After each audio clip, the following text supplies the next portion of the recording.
Today, in Stearns we trust? Less than one day after Nick Madrigal goes down with a long-term injury, the Mets make a corresponding move that has people scratching their heads. Yeah, Alex Canario is heading to Queens. We're going to break that down, what that means for your team, and what it means for the orange and blue strategy on this edition of Mets Digest. What's going on, everybody? My name is Flobo Boyce. Thank you so much for rock with me. Almost 4,000 of you do.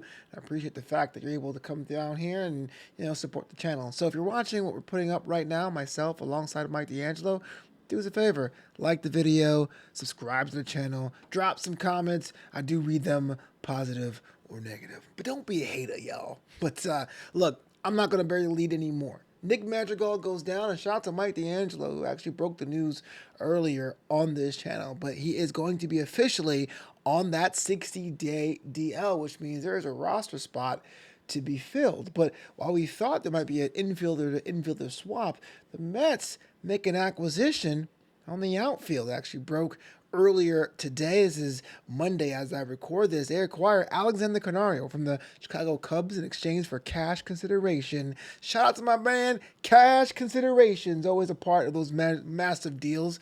But in a corresponding move, Nick Madrigal has been placed on the 60-day DL. And I know the people were already in the chat flooding and making fun of it. Oh, we're just barking, shopping at the Cubs. But I, like most people, had that question raised. I thought the idea of having Nick Madrigal was to put some infield depth. In fact, 2 days ago, there was a clamoring to get Jose Iglesias back. Mr. OMG himself, Mets have pretty much made it clear, if they haven't said so already, they're not going to make a deal on him. But the idea is, like, we thought it would be a 1-for-1.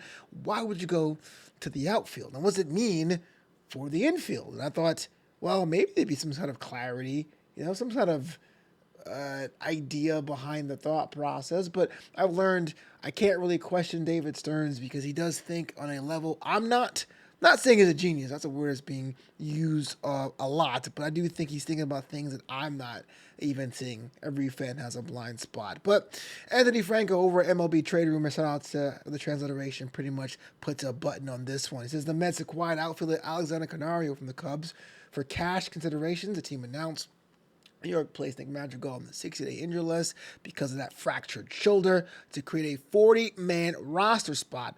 Chicago had designated the 24-year-old Canario for assignment last week as a corresponding move for the Justin Turner signing. Youch. He's out of options. This is very important. He's out of options, so he needs to break camp or be made available to other teams via trade or waivers, minor league options in this case. So, you really have to either play him or just make him available to other teams. You really can't put him down in the minors. You can't stash him in Syracuse in that case. So, Dave Stearns obviously knows this, which means there might be a real test for Canario to really show and prove what he can do and make it himself on that 40-man.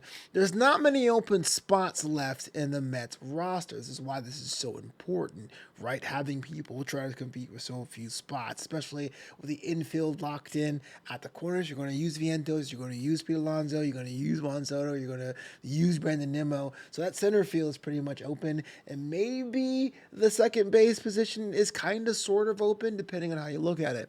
And we'll explain that in just a minute. So there's very few spots to really have a shot in the team. So Canario really has a very small needle to thread if he wants to break camp. Empire Sports Media continues about the Canario trade. It says Canario only played 15 games in the majors last season, but he made the most of his limited opportunities.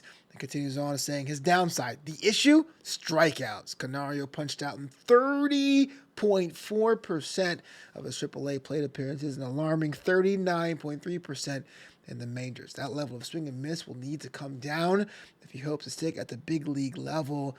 Not related, but shout out to Francisco Alvarez for taking time to realize he was swinging and missing and really decided to work on his own mechanics, new stance in bounds. But yes, so here's what we're getting. We're getting someone who is defensively an upgrade, someone who can hit for contact if he makes contact. So basically 70% of the time, it works 100% of the time.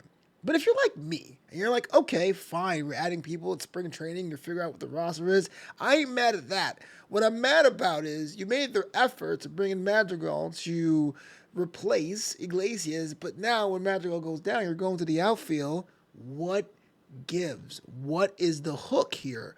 And I thought about that for about 6 hours, racking my brain, trying to figure out what the next step was going to be. In fact, who would be in that second base position now? Off the top of my head, I was like, okay, well, there's Mauricio, there's Beatty. I guess Beatty was taking second base reps. Why not one of them? But what really got me thinking was that MLB.com reached out to all the beat writers of the 30 teams and asked them, hey, look, there's one person you think has a dark horse chance of making camp. And I had other people on my list, but Anthony Tacoma, who covers the team, covers the Mets, said this about infielder Jared Young. He says the Mets signed Young in the off successful half-season stint in Korea, where he slugged .660 over a 38-game sample. The 29-year-old isn't quite as snug a roster fit as Nick Madrigal, who could back up Francisco Lindor at shortstop, which is definitely something that happened before the injury, and garner some second base reps as a right-handed foil to Jeff McNeil.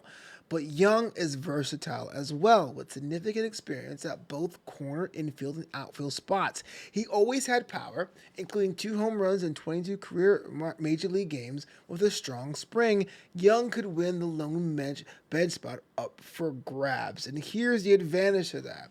So second base reps in there because Jeff McNeil is the incumbent, which is kind of interesting because if you watch all these Mets content creators, which I am part of that, we're like, oh yeah, Mauricio and Beatty, but we forget about the guy who actually has the job.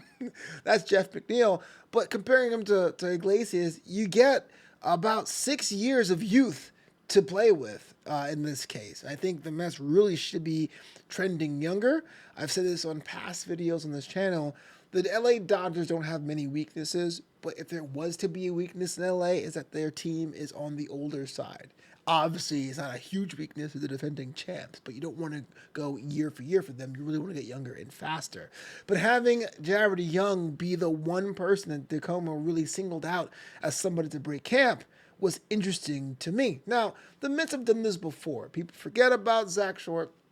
People forget about Joey Wendell, right? When Joey Wendell was brought up in the infield, we thought, okay, we're in the Wendell era. But it didn't work. They cut him loose as quick as possible and brought up Iglesias, quite ironically. So the idea is that they're willing to make changes if things don't go well. But you think about the rogues gallery of people on top of everyone's mind to really be the backup bench infielder or middle infielder.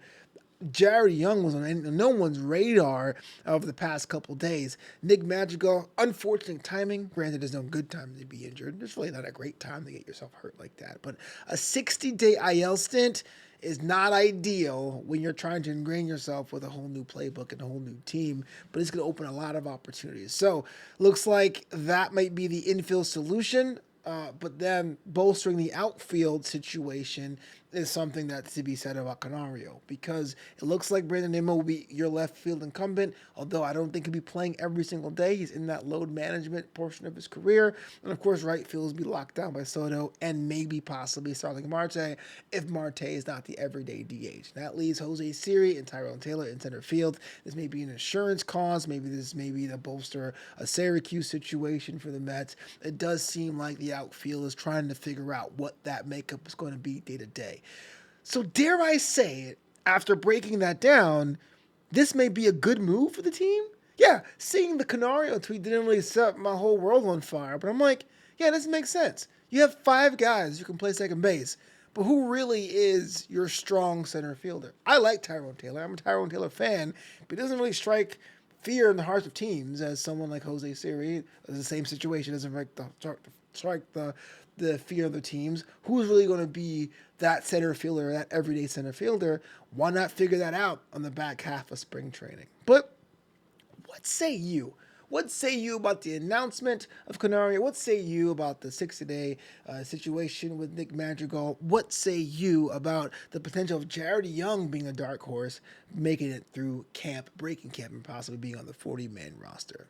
I'll be back in a couple days to read more of your comments and drop new Mets content as we roll through spring training. I'm so excited baseball's that close to being back, if you don't consider it back already.